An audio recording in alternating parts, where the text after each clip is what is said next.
Cancillería. Ahora, Horacio... No son sí. muy distintas las posiciones que fijaron Human Rights Watch y la Comisión Interamericana de Derechos Humanos. Frente a esto. Sí, están hablando como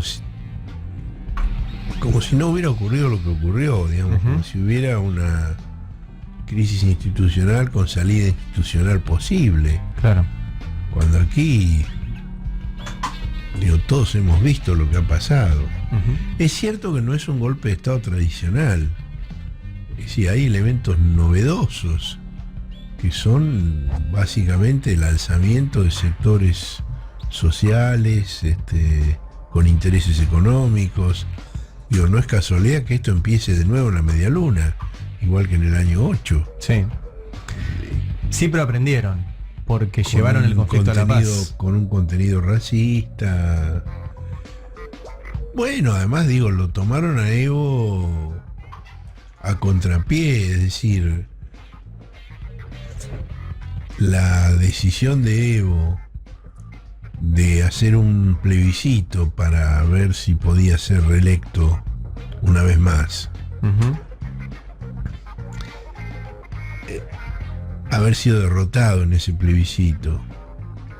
Por razones que podemos analizarlas, le inventaron esa historia de que él había tenido un hijo con una empresaria a la cual le estaban pagando dinero para ocultar el tema, y que después de la elección se supo que no era cierto, que nada de eso había ocurrido.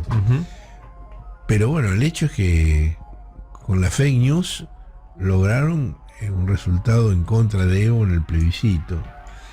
Y la insistencia de Evo, en habilitar la reelección por vía de un fallo judicial posterior, evidentemente crearon un clima favorable al alzamiento, a la rebelión, aparte del hecho de que Evo lleva 14 años en el gobierno y que eso, quieras que no, implica un desgaste, implica intereses contrapuestos, no tiene, la frescura y la fuerza de un gobierno nuevo, de un gobierno reciente.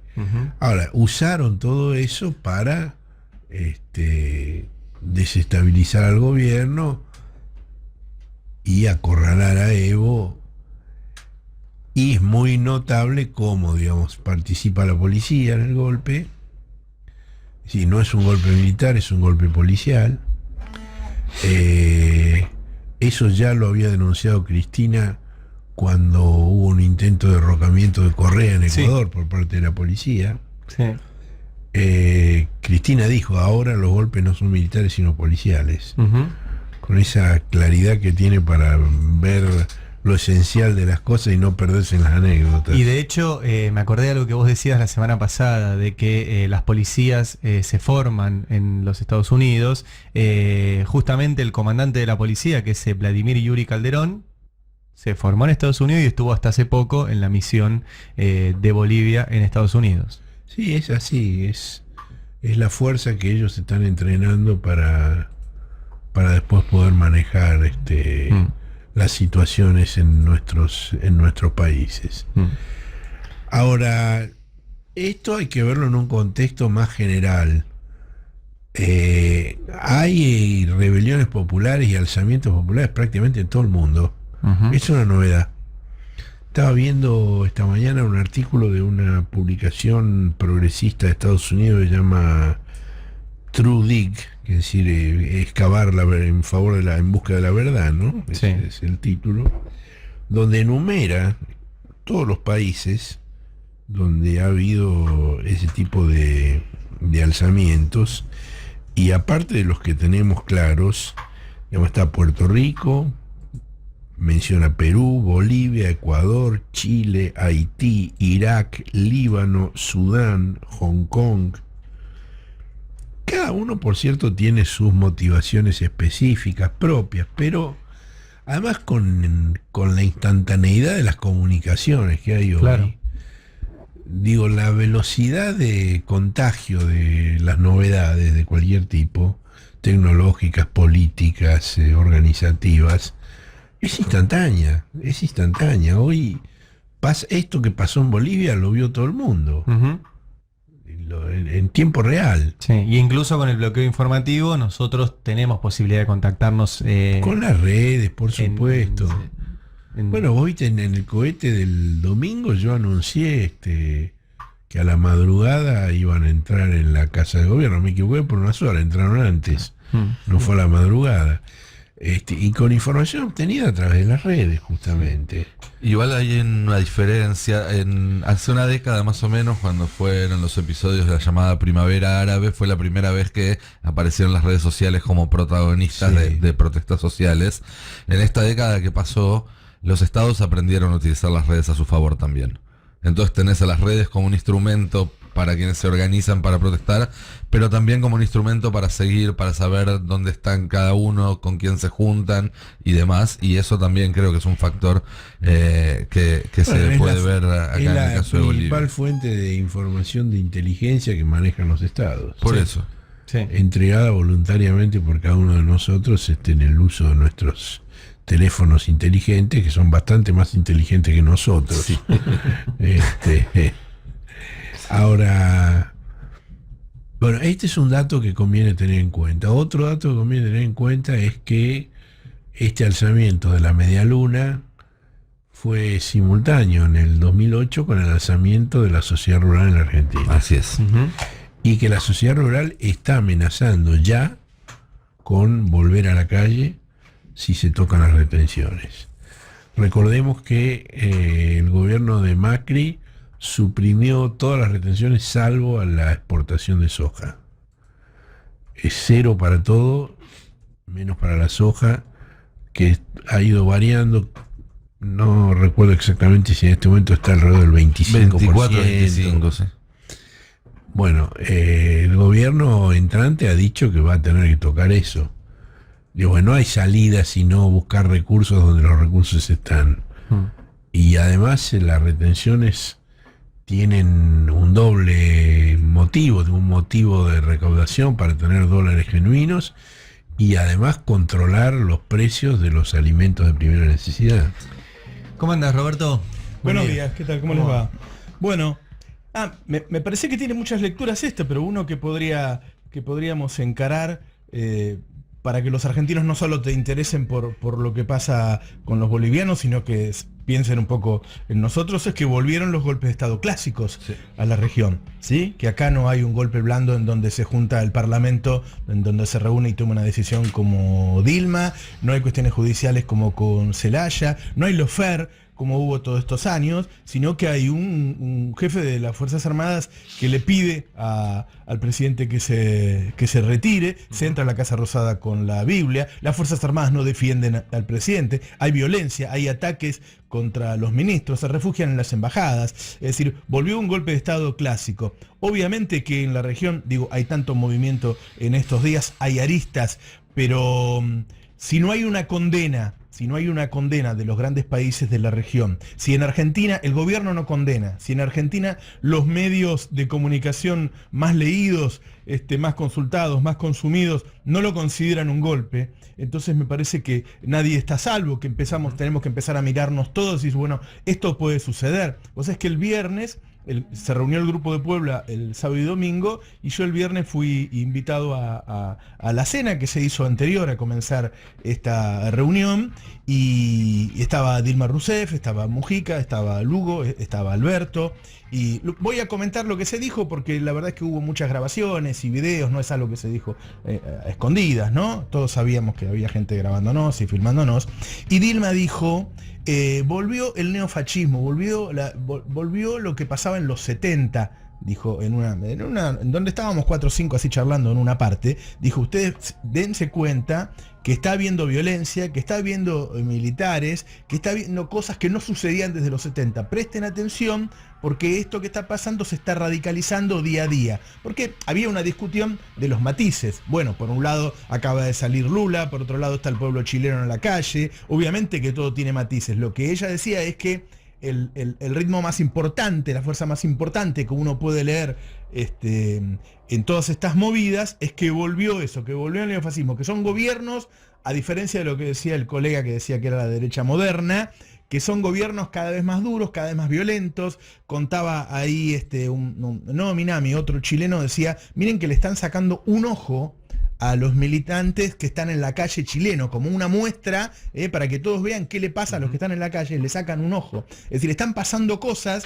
que hace mucho tiempo que no se veían. En Chile hay violaciones, hay torturas, ¿no? En Brasil hay un código moral que hay que seguir ahora. Digo, hay un montón de cosas que no se veían desde los 70. Pero además algo que estabas repasando recién, el único país que se manifestó en contra del golpe de Estado de Latinoamérica es Uruguay y México. Sí.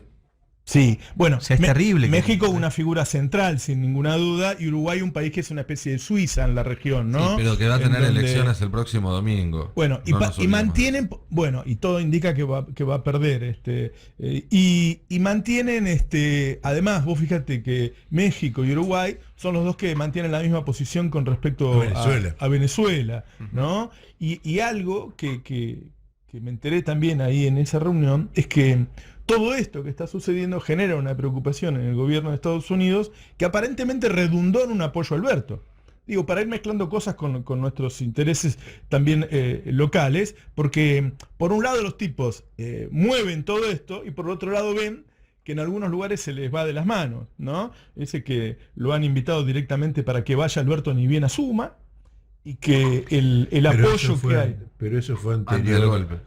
Eso fue anterior al golpe. Anterior a lo de Evo Morales, pero la preocupación por lo que está sucediendo, porque la verdad que lo de Evo me parece que, digo, nosotros estábamos también el viernes y La ya nos preocupación decían, era por Chile y por Ecuador. el viernes ya decían que era de alto riesgo, nos decía Alfredo Serrano, ¿no? Sí. Hay una preocupación, por un lado, los tipos. Ayer también me decía una fuente al lado de Alberto, yo digo, pero Estados Unidos dio la orden. Dice, y viste cómo son estas cosas, dice, si no te metes, al fin y al cabo, o sea, los golpes no se hacen si Estados Unidos no quiere, ¿no? No. Yo le sumaría, los golpes no se hacen en la región tampoco si Argentina y Brasil hubieran condenado. A mí me parece que hay una corresponsabilidad. Sí. Si los grandes países de la región hubieran dicho, no, nosotros no lo Bueno, aceptamos. es lo que ocurrió cuando el alzamiento de la media luna en el año 2008. Exactamente. 2008 y con Correa también. Exacto. Yo digo para empezar a unir, ¿no? Los países son totalmente distintos, están pasando cosas distintas en los países. También cuando estaban los gobiernos progresistas tenían matices, no eran todos los gobiernos iguales. Pero que hay un aumento de la violencia claramente, que hay un aumento de la injerencia de Estados Unidos que después se le va de las manos y no sabe qué hacer con ello, porque recordemos que es Trump, es un tipo que tiene sus, Sí, sí. ¿no? Muy particular, ¿no? No es Kennedy, ¿viste? Ahora, en Jujuy, por ejemplo, se están preguntando qué fue a hacer Ivanka Trump con una delegación policial, militar, de bomberos. ¿Y qué fue a hacer después Gerardo Morales a Bolivia? Se lo están preguntando en Jujuy, si eso ha tenido alguna relación con lo que ocurrió en Bolivia o no. Bueno. Puf. Otra cosa que me contaban anoche, que creo que lo publicamos ya en el Destape, que cuando Alberto habla con Macri y hablan de tener una definición conjunta y qué sé yo, después hablan de la seguridad, ¿no? Me parece que Alberto le advierte, mirá que vos La sos seguridad de Evo. de Evo, Sí. mirá que vos sos responsable. Y ahí Macri le dice, no, mirá, la verdad que el único que nos pidió entrar a la embajada es el ministro del Interior. Después me dicen que exactamente ese puesto no existe, pero pudimos saber quién es.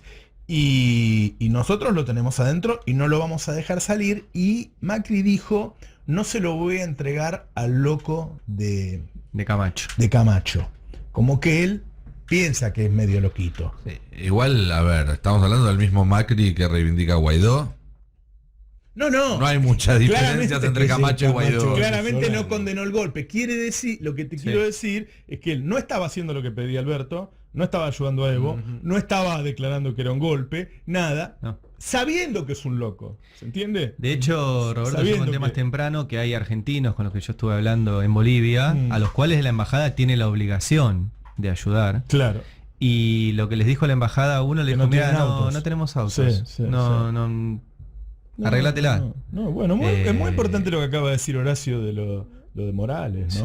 Sí, Uno de sí. Morales puede esperar cualquier cosa y además no se mueve solo Morales, ¿no? No, No se mueve no. solo. Además, yo insisto, lo que estamos viendo en América Latina en estas semanas, con sus características de cada país, son los límites del proceso de restauración que se inició hace un lustro con el avance sobre los gobiernos populares y que encontró rápidamente, a partir de la concentración de la riqueza, del aumento de la represión y demás, límites en la sociedad. En algunos lugares en las urnas, por suerte, como en Argentina, en otros lugares en las calles, y en otros lugares, cuando vieron que esa restauración estaba llegando a su límite y no habían adquirido su objetivo, como en Bolivia, aceleraron a fondo, ¿sí? De esto, y lo decía un poco también Horacio en su nota de ayer, y yo también, digo, se puede salir de esta situación crítica, se puede salir bien, con más democracia, más integración y mayor distribución, si salen las cosas bien, pero también se puede salir con un deterioro de las instituciones y de la democracia que no hemos visto hasta ahora, desde los 80s hasta acá. Digamos, de este nudo, si salen las cosas bien, se puede crecer, pero si salen las cosas mal, podemos llegar a terminar en una situación que más de una generación en América Latina no pensó que iba a vivir a lo largo de su vida. Yo los escuchaba hoy ustedes por la edad que tienen, que no habían vivido en ninguna dictadura. Yo lo que digo es que nuevamente la democracia dejó de ser ese muro infranqueable, ¿no? No hay que darla por sentado. Claro, no hay que darla por sentado. Claramente los Sí. tipos Lo que sí también hay que prestar atención a algunos matices. Digo, estamos de acuerdo en que vuelven lo de los golpes de Estado. Digo, pero tener ojo a esta cuestión. A mí me resulta muy llamativo esto de repente de buscar una cierta legitimación, entre comillas, al concederle a lo que está pasando en Bolivia la pátina de lo que sería una pueblada, ¿no? Una insurrección civil, es la gente la que sale a las calles y en todo caso la policía y el ejército acompaña.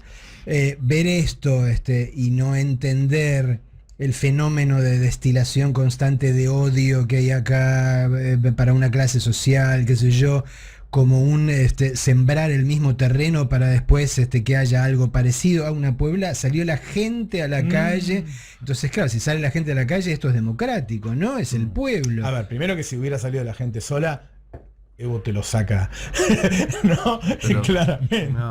Con la policía. Claro, Además, con la policía. Es eso, hay claro. que fijarse para qué lado apuntan los cañones de las armas. En Chile, Sí, pero las armas apuntan yo de todos modos contra... creo que eso que está diciendo Marcelo Figueras es una forma de complementar lo que señalaba Roberto Navarro sobre el regreso al golpismo clásico. Yo creo que hay elementos nuevos, muy significativos, que difieren del golpismo clásico. Es decir, aquí no hay un militar que derrocó a un presidente. Aquí hay una pueblada, una movilización de sectores sociales significativos, guiados por intereses económicos reaccionarios, exactamente como ocurrió aquí en el año 2008 con la 125, que la sociedad rural está amenazando con repetir en cuanto asuma Alberto si vuelve a poner retenciones, y un fenómeno también novedoso, y es la prescindencia de los movimientos sociales que habían sido sostén de Evo Morales, porque la Central Obrera Boliviana pidió la renuncia de Evo y los mineros pidieron la renuncia de Evo. Horacio, Yo recuerdo el en el comandante año... de las Fuerzas Armadas le pidió que renuncie. Sí. ¿Cómo? Sí. Y bueno, entonces es el milico el que le está pidiendo que se vaya. Pero no es solo el milico, es también la... Obviamente que la historia nunca se repite de la misma manera, pero acá no hay un congreso, no hay jueces. Central Obrera, y yo recuerdo un episodio de 1943, si no recuerdo mal, cuando surge el MNR, el Movimiento Nacionalista Revolucionario, que es simultáneo con el surgimiento del peronismo en la Argentina, que hay un alzamiento campesino en favor del MNR, en contra de la vieja oligarquía, que en Bolivia se llama la rosca, y el ejército, es decir, los campesinos bajan sobre la ciudad, sobre La Paz, sobre el palacio de gobierno, y detrás de ellos baja el ejército, y el ejército rodea a los campesinos, pero detrás del ejército bajan los mineros con sus cartuchos de dinamita e intiman al ejército, y el ejército se repliega, y no solo se repliega, sino que se disuelve. El ejército boliviano se disolvió en ese año. Es un caso único en el mundo. Esto es lo que no veo hoy. Por eso nosotros publicamos ayer, no solo al milico reclamando, sino que las organizaciones sociales estaban marchando, los mineros estaban marchando. Indudablemente no fue suficiente porque la fuerza de seguridad, y guarda con el tema de la policía, ¿no? Porque yo creo que acá Macri tiene una fuerza de seguridad con él, que es la gendarmería. Eso decía Nico. ¿No? Porque ahí, acá, me parece que los límites entre las Fuerzas Armadas y las fuerzas policiales en los últimos años, recordemos cuando la policía ataca a Correa, si ese día se lo hubieran cargado a Correa, hubiéramos dicho que no era un golpe tradicional porque era la policía, porque en vez de llamarse milico del ejército, era milico de la policía. Yo lo que quiero decir que la diferencia de lo que pasó en los últimos años, con Dilma se reúne el Congreso y hace una farsa, pero no importa. Digo, con Lugo era la justicia. Acá había armas, acá entraron a la Casa Rosada, metieron la Biblia, acá se parece mucho más, y acá hubo un milico, el comandante de las Fuerzas Armadas, que le dijo, renuncie. Entonces, si con el lawfare no les alcanzó, los tipos son capaces de sacar las armas para voltearte. Corrieron un poquito más el límite. Además, la verdad, hay que voltear a un gobierno como ese, que no solo que bajó, digo, como todos los gobiernos progresistas, bajó la pobreza, bajó la indigencia, disminuyó la desigualdad, sino que estos tipos cumplieron con los otros requisitos. Tienen superávit fiscal, tienen superávit comercial, bajaron la deuda, crecen todos los años. Bueno, hoy hasta un analista, no hay nada que reprocharle. Hasta un analista de la derecha como Jorge Castro dice que Evo Morales es un presidente único en la historia de Bolivia, que cambió Bolivia para siempre, que será recordado como el mejor presidente de la historia de Bolivia. Y ahora, ¿y ustedes cómo ven? Porque a Alberto esto le cambia el escenario de la Asunción, ¿sí? Porque era un escenario de Asunción donde Evo continuaba, donde México hay una relación muy importante. En Uruguay todavía está por verse, por ahí es probable que pierda el Frente Amplio, pero digo, había una posibilidad de algún eje frente a Piñera, ayer en Bolsonaro, que Bolsonaro festejó ayer, dijo que era un gran día, Ecuador que torció el rumbo, Perú lo mismo, Venezuela que tiene sus propios quilombos, y además, recién cuando ustedes hablaban, me acordaba de la foto de cuando la UNASUR salió a respaldar a Evo en 2008, estaba Piñera en esa foto. O sea, ¿cómo la correlación? Michelle era. Michelle. No, entonces fue la de Correa. En uno de los golpes de Estado, cuando saltó UNASUR, la de Bolívar era Michelle. Estaba el propio Piñera. Pero digo, traía el ejemplo de cómo la correlación de fuerzas de los países grandes de la región, esto que decían recién ustedes, tira hacia un lado y hacia el otro. Yo vi algo también, lo voy a decir porque estaba lleno de gente filmando y creo que Victoria Tolosa Paz lo subió. Estaba Alberto sentado al lado de Dilma en la comida y hablaban entre ellos. En un momento se levanta Alberto para hablar y dice, yo quiero decir que quiero que venga Lula el 10 de diciembre a la Asunción. Acá Dilma me está diciendo que no es prudente que lo diga, pero yo quiero dejar una posición clara. Yo voy a apoyar y a abrazar a todos los perseguidos de América Latina. Me imagino la ovación, ¿no? Digo, y ayer Felipe Solá... No voy a hacer lo conveniente, sino lo necesario. Sí. Y ayer Felipe Solá, y habló de la patria grande, y ayer Felipe Solá, que es el hombre que va a ser el canciller, salió de una manera tan decidida, tan clara. Así que, digo, también hay que hablar de eso, ¿no? Del gobierno electo, de la tremenda fuerza, convicción y coherencia que le está poniendo a su posición en una situación complicada, como decía Ari, en donde la región, la verdad, que el día que asuma, ¿no? Va a ser México la relación, que tiene sus propios... Dicen que lo de México, Horacio lo debe saber muy bien, el apoyo fue extraordinario, que directamente hasta, y la humildad también de Alberto que lo cuente, dice, me dio unos consejos bárbaros. Sí. Viste que tiene esa cosa, ¿no? Sí, sí, sí. Me dio unos consejos bárbaros, dice, ¿no? Qué Y bueno. cuando yo le conté que me había llamado por teléfono, él me dijo, mira vos, Trump no suele llamar por teléfono. Y dice que me miró mientras en la tele, por el canal de televisión, Trump le dijo, yo te estaba mirando en la tele. Y dice que López Obrador le dijo, bueno, aprovecha eso, dice, porque... Bueno, yo sé que esa llamada de Trump a Alberto fue gestionada a través de un rabino que representa un sector de la comunidad judía argentina muy preocupada por el intento continuista de la conducción de la AMIA y de la DAIA, que no parecen haber entendido las cosas que han cambiado en el país y siguen en una actitud provocativa, con ese discurso que dieron en el festejo de la AMIA, instando a seguir la misma política antiterrorista de Macri, tal como los banqueros que habían pedido la continuidad de Sandleri, Federici, Basso y el cuarto jinete del apocalipsis. Quiero reivindicar a los trabajadores de Telam, ¿no? Que me están diciendo, en Telam la mesa de decisión no quiere poner golpe de Estado en Bolivia en los cables. Los periodistas que están haciendo los cables se niegan a denominarlo de otra manera.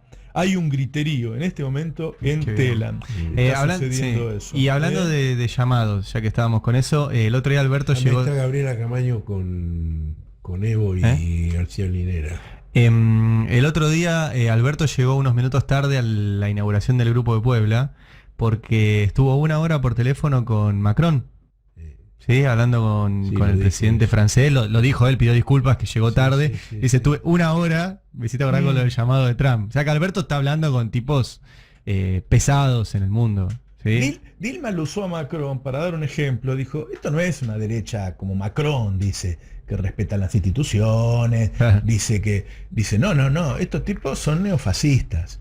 Y no lo decía solo por Brasil, ¿no? No lo decía bueno, solo por Brasil. Alberto recibió un mensaje del Ministerio de Relaciones Exteriores de Estados Unidos, que ahí se llama Departamento de Estado, de Mike Pompeo, pidiéndole que recibiera en México a Elliot Abrams.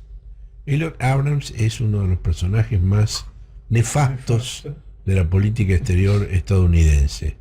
Fue el organizador de los contras centroamericanos en la década del 80, fue uno de los organizadores del Irán Contras, con el cual, a pesar de que había un embargo de venta de armas a Irán, vendieron armas a Irán para obtener recursos con los cuales financiar los contras en Centroamérica. Fue condenado por eso y fue indultado por el presidente Bush padre. Y luego con el presidente Bush hijo fue uno de los organizadores de los ataques contra Irak. Y ahora el presidente Trump, a pesar de que Abrams había jugado en contra suyo en la elección presidencial anterior, lo designó a cargo del programa de cambio de gobierno de Venezuela, es decir, de derrocamiento del gobierno de Maduro. Y Abrams viajó especialmente a México para reunirse con Alberto. Y se reunió con Alberto y dijo que, bueno, ellos reconocían que había fracasado la política que habían llevado adelante en Venezuela, que no habían conseguido mover a Maduro, que no habían conseguido ni fractura militar ni movilización popular, pero le pidió a Alberto que Alberto no saliera del Grupo de Lima. Dice, reconocemos que todo eso fracasó, pero por favor no nos pongan sal en la herida, busquemos la forma de tener una salida allí sin que nos pongan en evidencia. Y ahí hablaron de la posibilidad de la creación de un nuevo grupo, donde estarían México, la Argentina, probablemente Uruguay, otros países latinoamericanos y 2 países europeos. Se hizo ese acuerdo. Después, Abrams planteó la situación de Bolivia y de Evo, y ahí Alberto le dijo, de eso no hay nada que hablar, porque Evo ganó la elección por más del 10% y no tiene sentido estar discutiendo décimas. Evo ganó las elecciones. Bueno, Abrams no dijo nada, pero a la semana se desencadenó todo esto, lo cual muestra que, digamos, todas las palabras que lleguen de Estados Unidos son bienvenidas, pero hay que tomarlas con pinzas, porque puede ser que reconozcan que han fracasado en Venezuela, pero van a tratar de no fracasar en Bolivia. Claro. Y hay que contar con eso. Y nosotros tenemos que contar con que la sociedad rural ya dijo que si Alberto vuelve a poner retenciones, van a volver a la calle como en el año 2005. Y yo recuerdo, en los primeros años de la democracia, en el gobierno de Alfonsín, cuando Alfonsín, muy influido por Dante Caputo y por todos los que vinculaban al radicalismo con la socialdemocracia europea y querían que el radicalismo ingresara a la Internacional Socialista, etcétera, etcétera, y lo ponían, digamos, como ejemplo y como modelo de democracia, y hablaban de Francia, y hablaban de Italia, y hablaban de España, yo escribí, muchachos, si quieren ver lo que puede pasar en Argentina, miren a Bolivia. No miren a Europa, miren a Bolivia. Y lo repito ahora. Bueno.